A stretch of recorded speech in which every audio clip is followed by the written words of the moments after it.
이제 저녁 8시 30분 퇴근 후 퀴즈 한판. 혼자 하지 마세요. 같이 해요. 매일 저녁 8시 30분 많은 참여 바랍니다. 체크인스탁입니다. 두 분 모셨습니다. 토마토 투자클럽 김민준 전문가, 알파경제 김종희 회사입니다. 어서 오세요. 안녕하십니까. 예, 이슈 알아보겠습니다. 어제 전훈희 감독은 시장 분위기 속에서 홀로 웃었던 종목군 바로 2차 전지입니다. 미중 간의 수혜로 봐야 될지, 그리고 최근 들어서 이 LG 에너지 솔루션의 실적도 재조명되고 있고요. 거기에다가 포스코 퓨처엠의 대규모 수주 소식까지 실적이면 실적, 수주면 수주, 슬슬 호재들이 나오고 있는 상황입니다. 2차 전지의 상승, 일시적일지 아니면은 이제는 정말 제대로 된 바닥을 만들고 예전과는 달라진 모습으로 나타나게 될지 두 분의 시선이 좀 궁금합니다. 인데요. 김민준 전문가님은 어떻게 판단하세요? 네, 뭐 우선은 수급의 이동을 가져온 근거가 있다고 좀 보여지고요.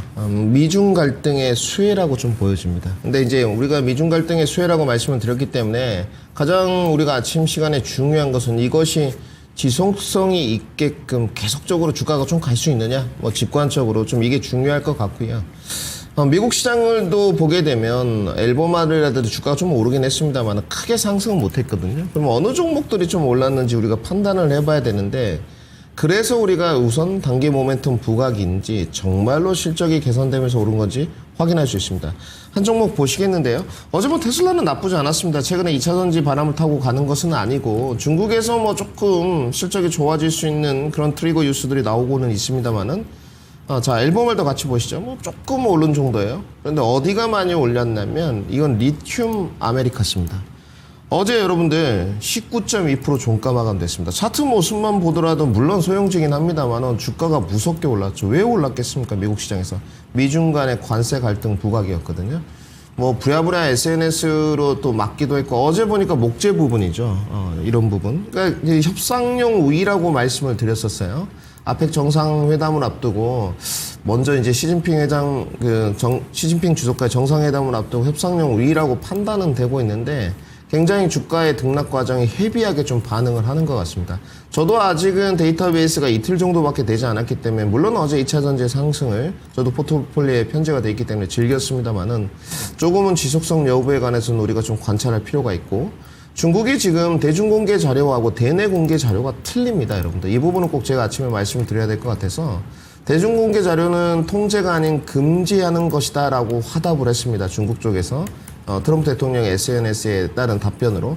하지만 11월 지금 첫째 주에 히토리하고 리튬 수출 제재가 예정돼 있거든요. 그러니까 이 부분은 여러분들 그 금지라는 표현에 좀 포커싱을 두셔야 돼요. 완전 통제는 아니지만 우리도 상대 측의 어떤 발언이나 수위에 따라서 발맞춤 해 가겠다. 그것이 금지라는 표현이라고 보시면 될 것 같고요. 지금 두 가지가 매칭이 좀 되고 있죠. 중국의 히토리와 리튬 수출 제재, 그 다음에 미국과 뭐 유럽까지 붙이겠습니다. 중국산 배제.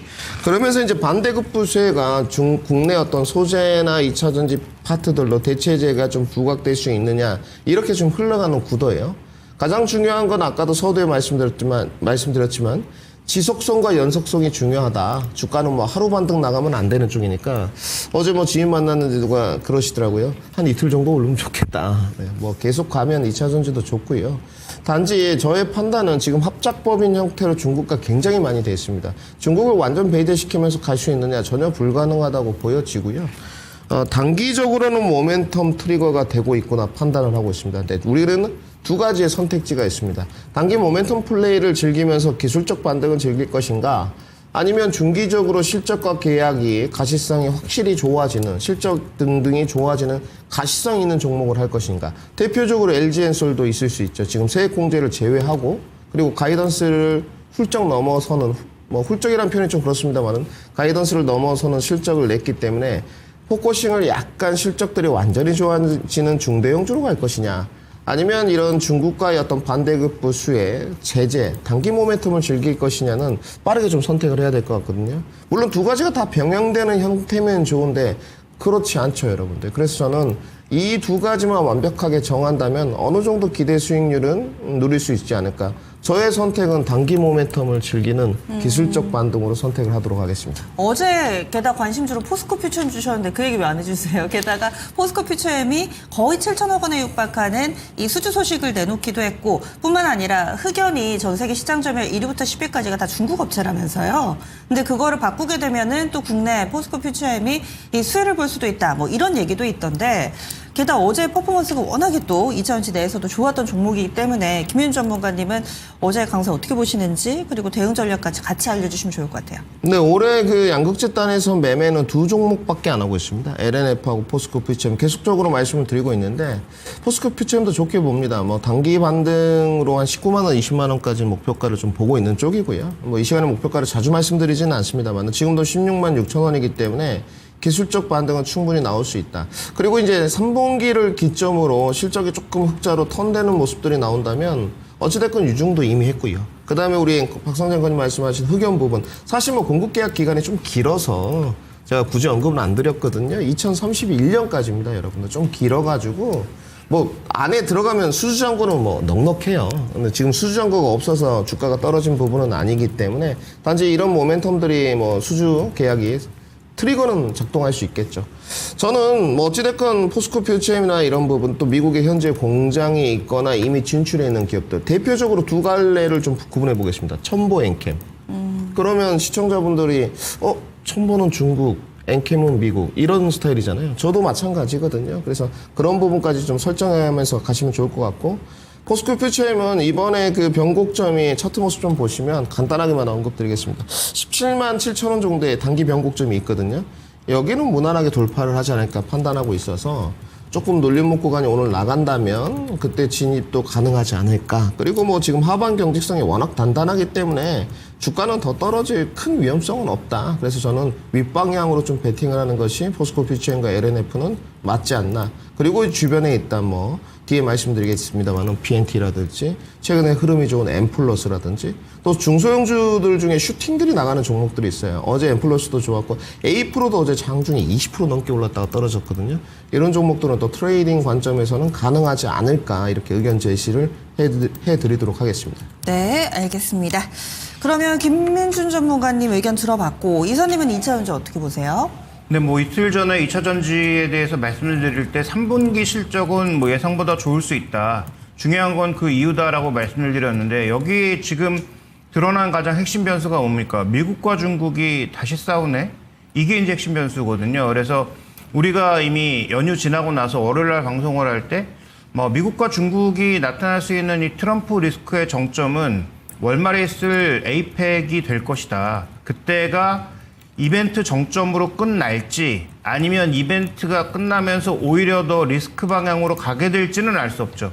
다만 이제 그때까지 리스크가 있다라는 것은 이미 말씀을 드렸고 그 구간에서 지금 다 전부 공급망 싸움을 하고 있는 거 아니겠습니까?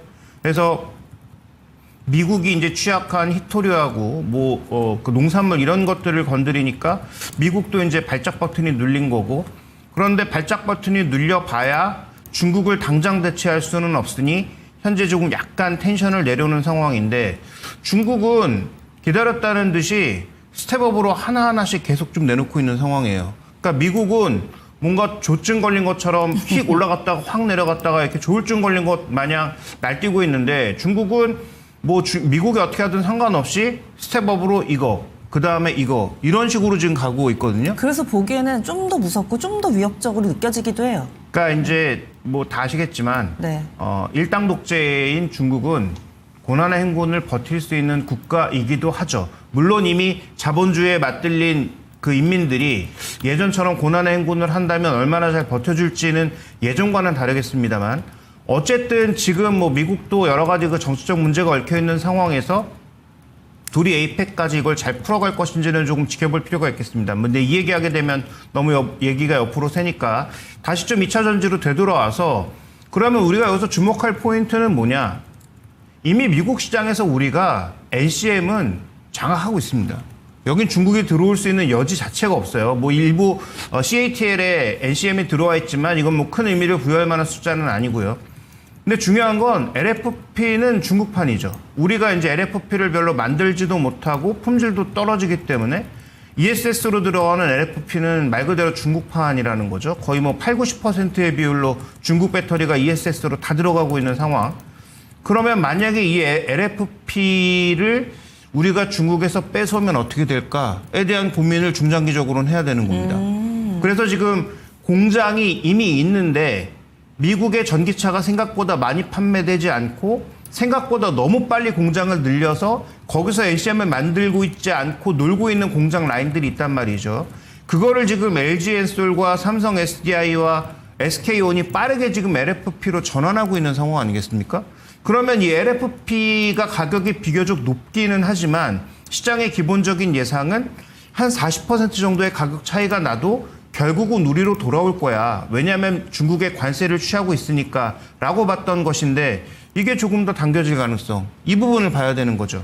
그러면 저는 뭐 김민주 전문가 얘기한 대로 단기적으로 더 올라갈 거라고 보지만 중장기적으로 더 중요한 것은 이 LFP 쪽에서 과연 우리가 얼마만큼 장악력을 가져갈 수 있는가, 이게 핵심이고, 이게 정말로 된다면 그러면 이제 국내 2차전지 종목군들도 세일 기업 중심으로 해서 조금 더 올라갈 수 있는 여지를 만들어내는 것이고, 에코프로비엠이나 LNF처럼 지금 LFP 쪽에 양극재도 준비하고 있는 기업, 그다음에 포스코 퓨처엠처럼 미리 증자를 내서 한번 주가는 때려 맞고 그다음에 어느 정도 자본이 있어서 다음 단계를 스텝업을 준비할 수 있는 그런 기업들은 뭐 좋게 봐야 된다라고 저는 생각하고 있습니다.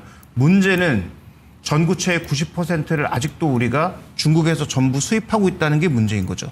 그래서 미중 갈등이 정말 첨예해지면 미국에서 LFP 시장을 우리가 먹는 건 긍정적이지만 그럼 만약에 중국은 이런 식입니다. 지금 미국처럼 뭐 전면 금지 이런 거 안 하고 있어요. 근데 예를 들어서 리튬과 관련된 전구체를 이것도 통제하겠다라고 하면 과연 우리는 이걸 해결해낼 수 있는 당장의 능력이 마련되어 있는가에 대한 고민도 해야 되는 거죠. 그러니까 지금 좋은 거 하나 나쁜 거 하나를 말씀드렸는데 미국의 LFP 시장을 차지할 수 있다는 측면에서 보면 가장 빠르게 가고 있는 SK온, LG엔솔, 삼성 SDI 모두 긍정적이고 3분기 실적은 별로지만 4분기부터 실적이 올라올 걸로 기대되는 삼성 SDI 주목하셔야 되고 음극재 쪽에서 중국을 빼면 압도적인 지위를 갖고 있는 포스코 퓨처엠 저도 뭐 주목해야 된다라고 봅니다. 근데 중요한 것은 중국이 만약에 전구체를 통제했을 때 과연 우리가 이에 대한 대비가 되어 있는지에 대한 고민은 중장기적인 투자를 하시는 분들은 좀 고민이 필요하겠다. 그래서 미중 갈등이 너무 나가면 호재보다는 악재가 부과될 가능성도 고민이 좀 필요하다라는 다소 좀 복잡한 말씀을 드렸지만 정리해서 결과로만 말씀드리면 단기 반등 가능, 중장기는 호재가 충분히 있으나 반대쪽 요소도 조금 고려해 볼 필요가 있겠다. 이렇게 좀 정리를 해드리겠습니다. 미국과 중국의 갈등 사이에서 미국에서 중국 배터리를 안 쓰고 한국 배터리를 쓴다면 이라고 상상하면 상당히 좀 기분이 좋죠. 그런데 우리 배터리 업체들이 중국의 원료 없이 잘 만들 수 있을 것인가? 이거는 물음표가 달린다. 그 얘기를 좀 해주신 건데 그러면 김민주 전문가님은 아까 전에 좀 단기적으로 좀 접근 대응 전략 얘기를 해주셨는데 연속성에 있어서는 어떤 의견이세요? 연속성에 의해서는 좀 부정적입니다. 아직까지는 그래요? 숫자로 찍히고 있지 않기 때문에 2차 전지가 안 좋았던 이유는 다른 거 없어요. 산업의 전망이 틀렸고 제가 그때 말씀드렸습니다. LG엔솔이 이제 공장 라인을 바꾸면서 LFP를 해가는데 사실 굉장히 굴욕적이죠. 거기 아마 임직원들이나 그 공장 진행을 했던 분들 해고가 많이 됐을 거예요. 그렇지 않겠습니까? 그 수십조에 달하는 공장 인력 부분들이 다 쉬어가면서 라인을 바꾼다는 거는 전망을 잘못했다는 거죠. 그래서 저희들도 주가가 상당히 부침을 겪었는데 주가가 부침을 겪는 이유 속에 가장 대표적인 게 뭡니까? 성장주인데 재평가 단계에서 실적이 너무 안 좋았잖아요. 규모의 성장이 떨어졌다는 부분이거든요. 그러면 일단 숫자로 찍혀야 됩니다. LG엔솔이 숫자로 조금 찍혔지만 사실 실적 부분은 좀 참담하죠. 아직까지는 가이던스가 5천억이었는데 6천억 나왔거든요. 참담하고 포스코 퓨처엠도 제가 아까 어제도 추천을 드렸고 응급제 부분에 양극재 내화물 다 좋게 보고 있습니다. 그런데 작년에 영업이익률이 0.몇 %대였거든요. 올해 지금 1%대 영업이익률이 예정돼 있습니다. 좀 참담하기 때문에 네. 어찌됐건 그 투심의 이완이 좀 중요할 것 같아서 저는 변곡점 차트 모습 좀 보시죠. 변곡점까지의 반등은 될 거라고 보고 있습니다. 직관적으로 좀 말씀드리면 아까 19만 원, 20만 원까지는 단기 반등세가 좀 이어가지 않겠느냐 이런 표현을 드렸거든요. 사실 여러분들 19만 원, 20만 원 가면 지금 가격에서도 30%가 넘는 반등이에요. 여기까지는 이어지겠지만 추세 안착을 하면서 중장기적으로 조금 강세 움직임으로 가는 것은 내년에 LFP의 장악구도, 그 다음에 뭐 양극재단들도 LFP를 다 생산한단 말이죠. 이런 부분이 시장의 MS를 얼마나 중국 것을 갉아먹을 수 있는지에 따라서 강세 추세가 만들어지지 않을까 생각이 들어서 지금은 주봉기 중 변곡 전까지만 기술적 반등이 나오지 않겠느냐, 이렇게 정리를 좀 해드리겠습니다. 그리고 이제 두 가지를 더 봐야 되는데요. 네. 지금 이게 원자재 공급망 싸움이 벌어지고 있는 거잖아요. 그러면 지금 눈에 띄는 종목은 하나 더 있죠. 대표적으로 이제 고려아연. 이거 뭐 사라고 말씀드리는 거 아닙니다. 이렇게 뭐 급등하고 있는 종목을 살지 말지는 뭐 각자의 판단에 맡기는 거지만, 제가 이제 그 히토리 얘기 나왔을 때부터 고려아연에 대해서는 말씀을 드렸잖아요. 이 고려아연이 왜 의미가 있는지에 대해서는 말씀을 드렸는데, 또 하나는 OCI 홀딩스 같은 종목인 거죠. 중국의 공급망을 완전히 뺏긴 게 뭐가 있습니까? 태양광이거든요. 왜냐하면 가격이 차이가 뭐 비교가 안 되니까. 그러니까 우리가 가격이 비교가 안 돼서 말레이시아 같은 데 가서 만들어도 중국이랑 가격 비교 자체가 안 된 거죠. 그러다 보니까 미국의 제재를 피해서 뭐 다른 데로 돌려서 사고, 미국 내 공장 지어서 사고, 이런 게 계속 반복됐던 것인데, 만약에 미국과 중국이 정말 첨예하게 붙는다? 그러면 태양광에서 가장 원재료가 되는 폴리실리콘을 지금 거의 뭐 중국의 통이나 이런 쪽에서 다 공급하고 있는 것인데, 이걸 그럼 누구한테 받을까? 미국도 태양광을 멈출 수가 없는데, 현재 구간에서는. 그런 고민이 같이 좀 필요하다라는 거죠. 근데 어저께 공교롭게도 어젠가 이제 그저께 OCI 홀딩스가 베트남 공장을 사지 맞아요. 않았습니까? 네. 그 베트남 공장은 결국은 폴리실리콘의 가장 원재료인 그 부분 실리콘 공장을 샀다는 거예요. 네. 그러면 지금 이게 그 시장에 매물로 나와 있는 걸 뭐 싼 가격에 샀다는 평가가 나오고 있던데, 그럼 이건 어떻게 봐야 될까라는 부분도 같이 고민을 해야 되는 거죠.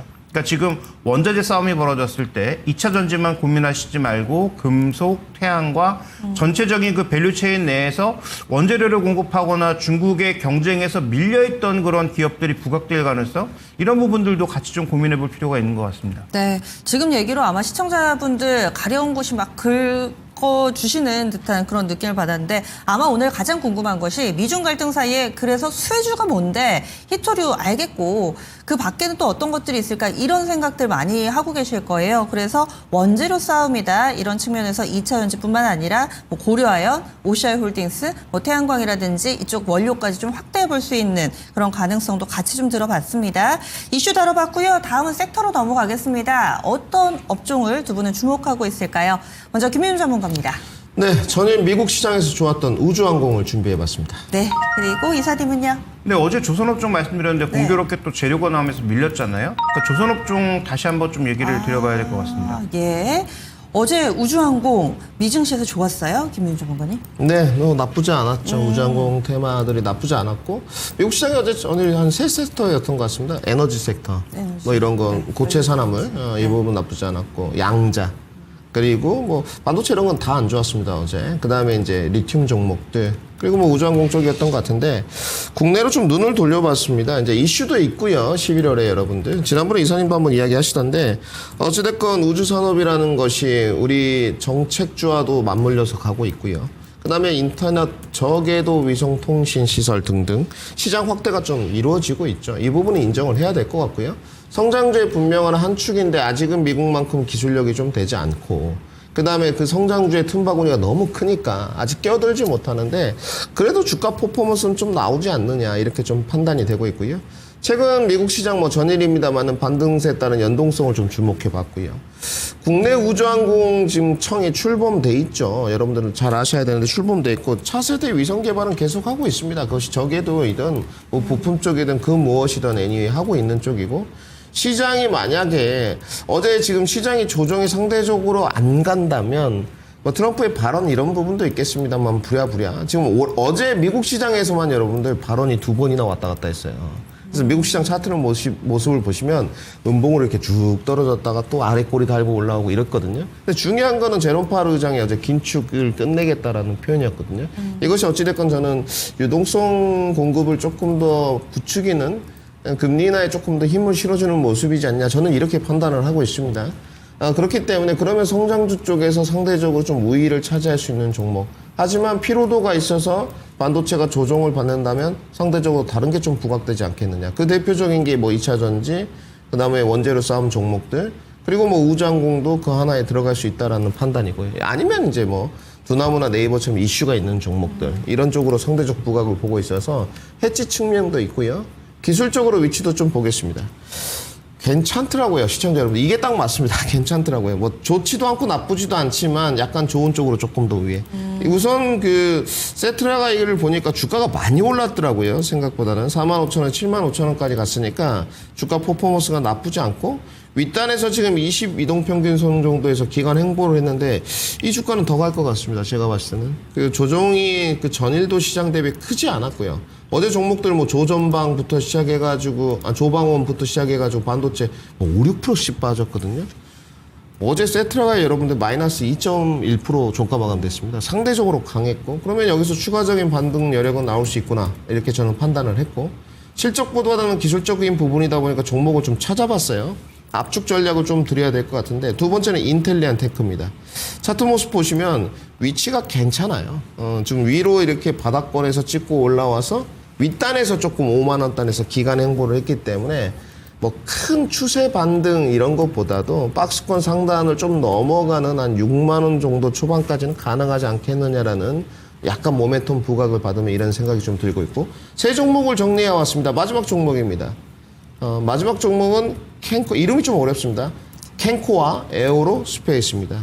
바닥권에서 이제 어느 정도 만원대 하방 경직성이 좀 만들어진 모습이라서 단기 반등세는 좀 이어가지 않을까. 짧은 관점으로 좀 접근 포인트를 잡고 손절매에 입각해서 손절을 좀 타이트하게 채우실 분들은 우주항공 쪽에서 이 세 종목도 좀 관심을 가진다면 기대 수익률이 나오지 않을까, 이렇게 정리를 해드리겠습니다. 네.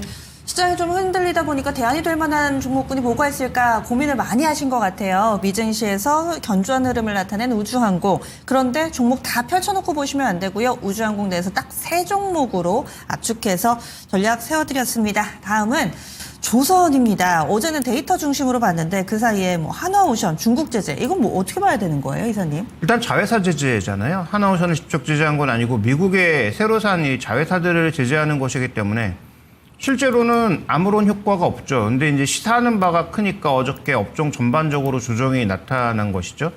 그러니까 지금 명확하게 얘기하고 있는 거잖아요. 중국이 우리나라에게 망해가는 미국 조선업을 왜 살려주냐라고 지금 우리한테 질문을 던지고 있는 거고, 선택할 거면 확실하게 선택하라라는 그런 그 일종의 시그널을 준 거예요.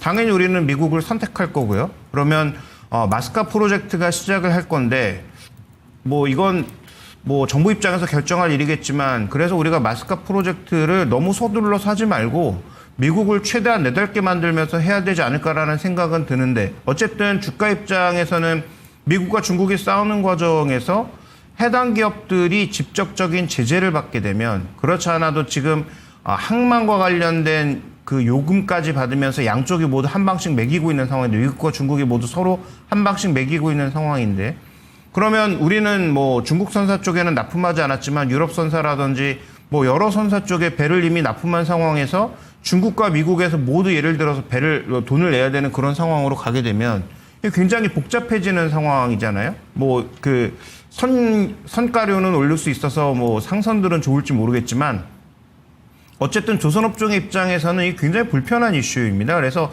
어저께도 조선업종의 이제 기본적인 지표들이 나빠지고 있기 때문에 이건 별로 좋은 시그널은 아니다라고 말씀드렸는데, 가장 기대하고 있는 마스카 프로젝트의 속도를 제할 만한 이슈까지 나와버렸단 말이죠. 그러면 우리가 지금 중국에 나름 우위를 갖고 있는 것은 엔진이에요. 중국의 엔진을 우리가 공급하고 있잖아요, 일부. 그런데 이제 그런 것들을 어떻게 레버리지로 삼을지, 그 다음에 마스카 프로젝트의 또 진행 속도에 따라서 중국이 또 추가적으로 어떤 제재를 할지, 지금 이건 제재의 출발점입니다. 제재의 끝이 아니고. 그러니까 제재를 지금 한화그룹 본사에다가도 할 수 있고, 그 다음에 그 외에 국가적으로도 제재를 할 수 있는 그 추가적인 제재들이 남아있는 상황이잖아요. 네. 그렇게 본다면 조선업종 뭐 실적도 당연히 좋을 거고, 그 다음에 조정이 오면 언젠간 사야 되겠지만, 지금 이런 이슈가 일단 나와 있을 때는 추격 매수라든지 무조건적인 추가 매수는 조금씩 우리가 기다려봐야 되지 않을까? 특히 미국과 중국이 어떤 얘기를 나누는지에 대해서는 좀 더 좀 고민이 필요할 것 같습니다. 네, 조선은 조금 유의를 해주시면 좋겠습니다. 종목 넘어갑니다. 김민우 전문가님. 네, 오늘 2차전지 PNT 준비했습니다. 그리고 이사님은요? 네, 저 오늘 한미약품을 준비했습니다.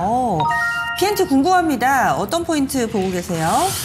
나쁘지 않게 그래도 연초에 트레이딩 관점에서 시세 반등은 좋습니다. 뭐 4만 원대 초반에 좀 잡아서 시세 반등도 누렸고요. 5만 원까지. 근데 주가가 그 뒤에 이제 빠지면서 관세 두들겨 맞고 4월에 관심을 안 가졌는데 그래도 3만 원대 하반 경직성을 만든 것 같고요. 그래도 여러분들 구간이 명관이 아니고 장비 종목 중에서는 PNT가 원탑입니다. 분명히 말씀을 드려야 될 것 약간 같고요. 좀 아픈 손가락이잖아요. 실적 잘 나오는데도 2차전지라서 못 가는. 엄청 아픈 손가락이죠. 이 뭐 PNT 하면 할 말 많습니다. 저도. 근데 뭐 그 다 지나간 과거는 필요 없고요. 자, 그런데 지금 단기 반등생 한 이틀 정도 나왔거든요. 밸류 싸고요. 실적 좋고요. 기술력 좋고요. 나무랄 데 없습니다. 삼박자가 맞아가는데 시장에 뭐 LNF, 포스코 퓨처엠 증자하고 이런 기업들 뭐 퍼포먼스 나쁘지 않은데요. PNT는 증자할 일도 없습니다. 이게 여러분들 핵심이에요. 왜? 적자를 찍은 적이 없습니다. PNT 주주분들은 굉장히 당당하셔도 돼요. 한 번도 적자를 찍은 적이 없는 기업인데, 그러니까 2차전지에서 이것도 설명해봐라 이렇게 하면 굉장히 난감해 하시죠. 여기가 가장 호실적인데 왜 다른 데를 자꾸 이야기하느냐. 맞습니다. 여기가 굉장히 밸류 싸고요. 호실적을 찍고 있는 측면이고요. 자, 그러면 장비 쪽에서 뭔가 퍼포먼스가 나오고 있지 않았느냐. 나오고 있었습니다. 뭔가 수가 매기가 오는 쪽이고요. 엠플러스가 요즘 왜 계속 하냐면 벌써 한 3번 말씀드렸는데 차트 모습이 나가는데 이 조립 공정 쪽에서 이제 ESS 조립품이 좀 들어오고 있는 쪽이에요. 네. 청주에 1공장이 있고 2공장이 있는데 다른 공장 건설을 캐파 증설을 또 해가고 있거든요. 기업 사람들이 어떤 사람들입니까? 물량이 안 들어오는데 공장을 왜 지어요? 네, 당연한 거고요. 그래서 여러분 주가가 선행적으로 갔던 부분이고 장비 쪽에서 아직 자세는 잡지 못하고 있습니다만은 중소형 단에서 장비 종목들의 퍼포먼스가 조금씩 나오고 있는 걸 보면 PNT의 동반 상승과 더불어서 뭐 어찌됐건 장비 중에서 대장주니까 조금 따라가는 흐름이고 LG엔솔이 어찌됐건 지금 10월에 보시게 되면 공장 진행을 다시 하고 있거든요. 현대차랑 그런 부분들. 장비도 속속들이 좀 들어갈 것 같고 LFP 공장들이 계속적으로 박차를 가한다면 조금 NCM을 바탕으로 했을 때 장비 수주들이 많이 들어갔던 부분들이 이제 조금 지체가 되거나 물량이 안 들어왔는데 이제는 다시 한번 좀 물량이 나가야 되는 측면이지 않겠느냐 이렇게 판단이 들어서 네. 모멘텀 부각과 더불어서 실적 기반의 PNT도 충분히 이번에 다시 한번 4만 원 돌파를 해서 기대 수익률을 좀 기록해 주지 않을까 이런 판단이 들어서 네. PNT 한번 준비해 봤습니다. 다음 한미약품 반갑습니다. 어떤 포인트 보실까요? 네, 뭐 시간이 많지 않으니까 간단하게 말씀드리면 지금 뭐 4분기에 하나, 내년 1분기에 하나, 두 가지 지금 그 임상 결과가 발표될 거라는 거죠. 특히 비만 치료제는 3상이니까 이제 좀 뭔가 제품화가 눈앞에 다가온 게 아닌가. 근데 이 비만 치료제는 지금 위고비 정도의 성과를 내고 있다는 게 시장에 알려져 있단 말이에요. 그래서 임상 3상에서는 좀 더 명확한 숫자가 나와주기를 시장이 바라고 있는 거고요. 근데 지금 시장이 기대하고 있는 건 한미약품의 비만 치료제가 아닙니다. 왜냐하면 뭐 비만 치료제가 워낙 여기저기서 많이 내놓고 있고, 그 다음에 이제 뭐 경구용으로도 가고, 그 다음에 효과가 지금 한미약품이 만드는 것보다도 높은 게 있기 때문에 여기에 대해서 큰 기대를 가지고 있다라기보다는 내년 지금 1분기로 예상하고 있는 이 메시 치료제의 결과가 임상 이상이 좋으면 임상 이상 때 아마 라이센스 아웃이 나오지 않을까라는 기대를 지금 가지고 있는 거예요. 최근에 올릭스가 올라가는 것도 이 메시 치료제 때문이잖아요. 그래서 지금 결국은 이 GLP-1이라고 이 성분 가지고 지금 당뇨병부터 시작해서 비만으로 왔다가 이제 메시 치료제로 가는, 그래서 이 같은 성분을 가지고 이 가지치기를 하고 있는데 거의 뭐 만병통치약으로 가고 있는 상황입니다. 네. 그래서 ADC, 그 다음에 메시 치료제 이 둘 중에 하나가 없으면 지금 제약업종에서는 제가 보기에 명업 내밀기가 쉽지 않다라는 거죠. 그래서 이 부분을 좀 기대를 한다면 최근에 이제 주가가 급등을 했다가 그래도 이제 가격 조정, 기간 조정을 좀 받고 있는 상황인데 조금 부담을 덜지 않았나라는 상황에서 원래 이 종목은 모멘텀으로 가는 거니까 실적보다는, 그래서 이 모멘텀이 좀 준비되고 있다라는 상황에서 이 정도의 가격에서는 조금씩 봐야 되지 않을까라는 관점에서 한미약품 오늘 관심 종목으로 가져왔습니다. 네, 2차전지와 제약바이오 각각 한 종목씩 나왔습니다. 토마토 AI의 분석 보시죠. 네, 오늘은 한미약품의 승입니다. 한미약품 바이오 대형주 제2막이 열린다 기대감을 드러냈고요. PNT는 수주 공백이 길어져서 그래서 주가가 조금은 무겁지 않나라는 아쉬움을 담았습니다.